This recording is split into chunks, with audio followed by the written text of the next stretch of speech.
তার ঘোষণা কে পাঠ করেছেন এই নিয়ে বিতর্ক থাকতে পারে।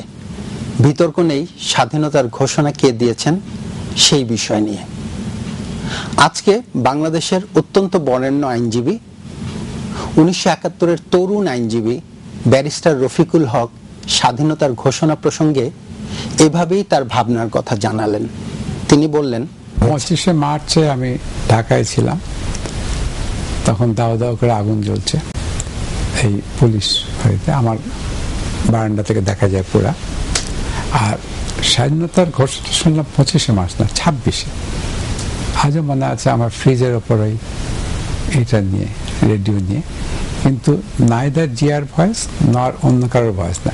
এটা আমাদের এক বন্ধু হান্নান সাহেব তখন ওইটা অ্যানাউন্স করাচ্ছিলেন, কিন্তু হান্নান সাহেবের ভয়েস না, ওর তাহের আমার নাম মনে পড়ছে, তাহের বলে বে ফিশিং এ ম্যানেজার ছিল, সে সব গলায় কথা বলতে পারতো, তো তাকে দিয়ে অ্যানাউন্স করেছিল। সেইটা আমার আজও মনে আছে। সেই অ্যানাউন্সমেন্টে কি ছিল? এই যে আমরা ডিক্লেয়ার করলাম যে স্বাধীন সংগ্রাম চলবে, স্বাধীনতার সংগ্রাম। 26শে আমরা রাতে যখন শুনলাম আশেপাশে ফোন করে শোন শোন শোন, তখন রেডিও নিয়ে আমার মনে আছে ফ্রিজের ওপর রেখে আস্তে আস্তে চোরের মতন ওই তখন শুনলাম।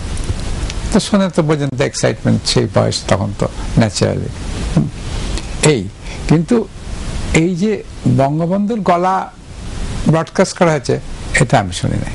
আর তাছাড়া ধরুন কে, আমরা সবাই জানি বাংলাদেশের কে বাংলাদেশের স্থপতি, কে ফাদার অফ দ্য নেশন। এখন ধরুন আপনি আমার বাড়িতে এসছে কেউ, আপনি যদি আপনার চাকরিকে বলেন এই যা ভিক্ষা দেয়, তাহলে কি চাকরির দেওয়া হবে না আপনার দেওয়া হবে? সেই কথা আমি জিয়াউর রহমানকে ওই কথা বলছি না, কিন্তু কথা হচ্ছে Ziaur Rahman is one of the officer of the government, তাই না?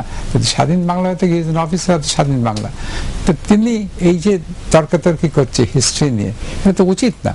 যেমন শেখের contribution cannot be undermine, should not be undermine, so also Ziaur রহমানের যে কন্ট্রিবিউশন। তবে ইতিহাসের সবচেয়ে বড় শিক্ষা ইতিহাস থেকে কেউ শিক্ষা নেয় না, এইটাই তো আনফরচুনেট পার্ট।